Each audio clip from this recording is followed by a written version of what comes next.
Things Fall Apart is a 1958 novel by the Nigerian author Chinua Achebe.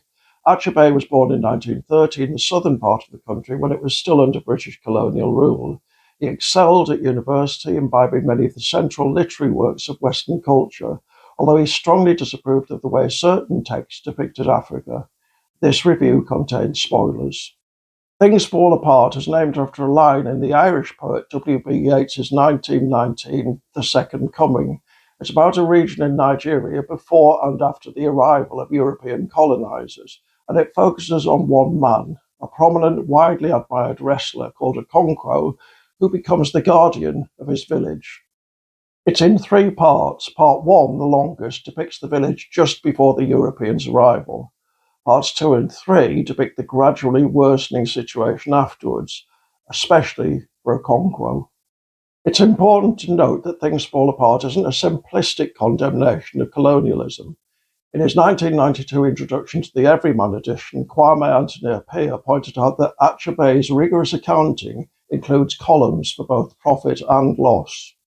Okonkwo is haunted by the memory of his father, who was debt-ridden and generally regarded as a coward. In order to compensate, he goes the other way. He beats his three wives, and he eventually participates in the killing of his own adopted son in obedience to a village oracle. It's important for him not to show pity, to behave like a true man. However, things get worse when he accidentally kills a second boy. The village exiles him for 7 years to pacify the gods. The Europeans arrive in part 2, while Okonkwo is away. To begin with, their impact is felt mainly through Christian evangelism. Okonkwo's own son actually leaves to join the church after Okonkwo beats him for the umpteenth time.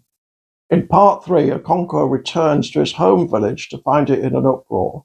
A Christian convert has committed sacrilege by unmasking one of the village elders. In retaliation, the villagers have burned down a church. The district commissioner tries to calm matters, but his representatives make things worse by deliberately humiliating the villagers. Okonkwo calls for an armed rebellion and beheads one of the white officials as a means of kickstarting it, but no other villagers will join him. He takes his own life when he realizes he's alone. Things Fall Apart is a short book, but extremely thought-provoking. The tribal culture of which Okonkwo is a part is sophisticated, even if Okonkwo himself has deep flaws.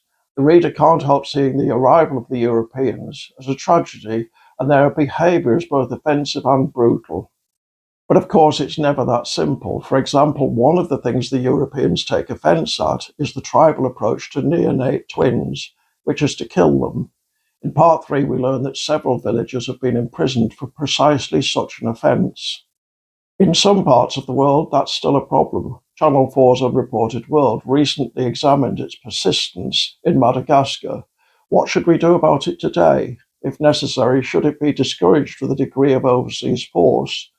Or is it no one else's business?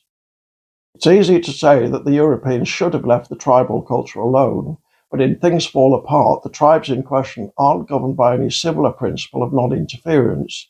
On the contrary, they often go to war with each other to impose by force some standard they consider to be just, fair, or simply desirable. Having said that, it's impossible to read this novel without thinking that some very valuable things were lost in Okonkwo's world, and that first contact could and should have happened very differently. Its strength lies in provoking the questions, and not just as they relate to the novel or the past.